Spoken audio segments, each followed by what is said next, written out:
Hey guys, how you doing? Welcome to the plant room. So today I want to feature a Hoya. Now I know buttload of Hoya videos out there, but this is one that I don't see very often, and it could be because it's been dubbed as being difficult. So if you like this type of content, stick around.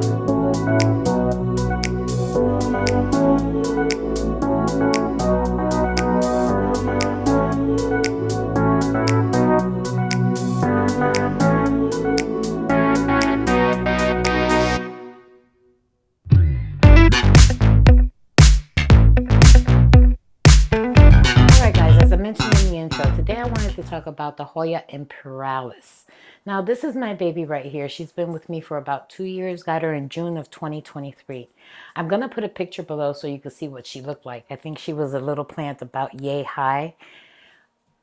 One branch. This Hoya, from what I understand, originates in Borneo, Malaysia, Thailand. They say she's epiphytic and she grows in the lowlands. Not sure what all of that means. If you want more information on that, Google it. But this is my girl. Now, as I mentioned, I got her with one stem. And as she started to grow taller, she looked really funny with just that one stem. So I propagated her, not knowing what was going to happen. But to be quite honest with you, this plant rooted really easily.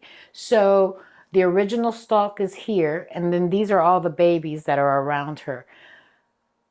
One of the reasons that she's dubbed as being difficult is said that she requires high humidity. Now, when I started out with this plant, she lived in the other room and she was not getting high humidity. She was growing, but she wasn't growing very profusely. When we got the cabinets, I actually put her in the cabinet.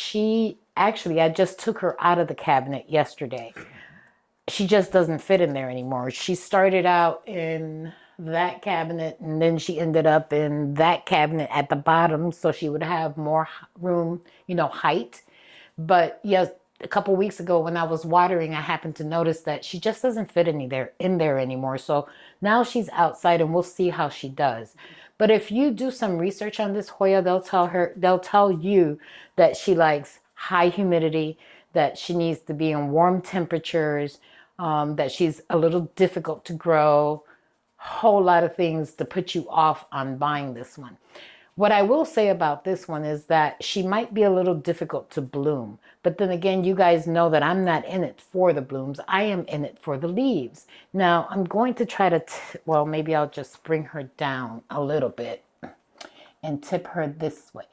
You see those big leaves at the top? That's what I'm going for. I think the leaves are gorgeous. Nothing to write home to mom about. I mean, they're green leaves, but they have a ruffle and they're interesting. They're different than any of the other Hoyas that I have. Now, this leaf up here is actually showing her maturity. As you can see, she's got the ruffles along the side. She's getting bigger. I think it's just really, really cool. I have this Hoya planted in a mix. Now, if you watch the video I did on my soil mix, I showed you what I start with. And then to that, I added more cocoa husk, more perlite, and more charcoal to make it really, really airy, if you will. So that's what's inside this pot. Contrary to popular belief, people tell you that you should let your Hoyas dry all the way out. I don't totally agree with that. Now, there is the potential, if you're an overwaterer to begin with, that you may overwater the plant. And as we all know, Hoyas have very fine roots. But I don't think you should let it dry all the way out. I think you should get a chopstick. And if it's dry about yay, that much of the soil, you should water your plant. Because they come from subtropical regions where there's always humidity and moisture in the air. These plants don't tend to dry out in the rainforest. So why should they dry out in our homes? Now, this may vary from person to person and environment to environment, right? Because if you live someplace tropical like Florida, say for instance, where it's always humid, maybe you don't need to water as often. But if you're like most of us that live in the northwest part of the states where it gets cold, and then in the summers, you get a little bit of humidity, but still, you should water your plant when it's about a third of the way dry. Never let it get bone dry, because that's when you start losing your leaves and you start wondering what's going on with my Hoya. This particular one, from what, in my experience, since I've had her, she does enjoy that bright light. Now, I won't say direct. I've never had her in direct light. She's always just been in very bright light. Since taking her out of the cabinet, as you can see, the plant room is kind of full, and I have taken some plants out of here. But at the end of the day, right now, she's sitting in between this cabinet on the floor, and she's getting light from this grow light right here. Now, I don't know how she's going to react to being outside of the cabinet, but if I'm honest with you and myself, the cabinet is typically maintaining, like right now, it's 82 degrees in there, but it's only 54% humidity. This room is 60% humidity. So I think she's going to acclimate well to being outside of the cabinet. Only time will tell. Now, she has not bloomed for me. I was going to pick that leaf, but I'll leave it alone. She has not bloomed for me.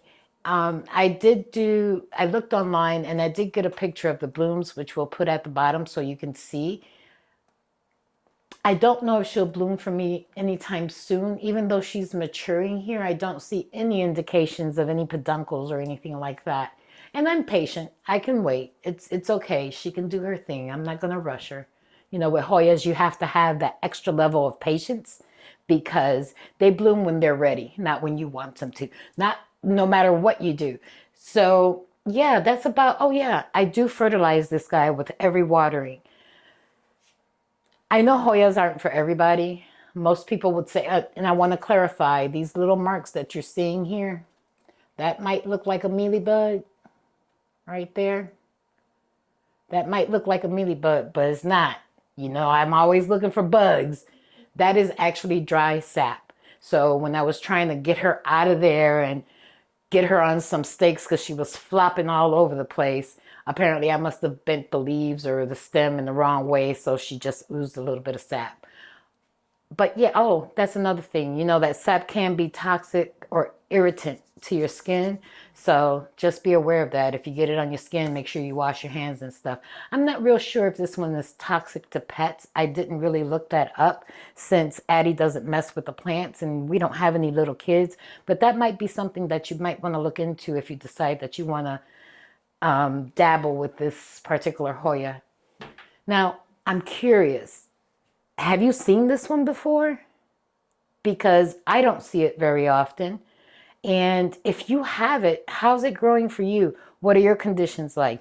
Leave us a comment below, because I'm sure the rest of the community would like to know. And I would like to know. Mine's is doing fairly well. I want to know if there's anything I can do to make her grow better. We always want to learn. So that's my rant today as far as this Hoya imperialis. I finally picked one that I can say. All those hard-ass names. Anywho, don't forget to like, subscribe, and leave us a comment. Talk to you guys real soon. Bye.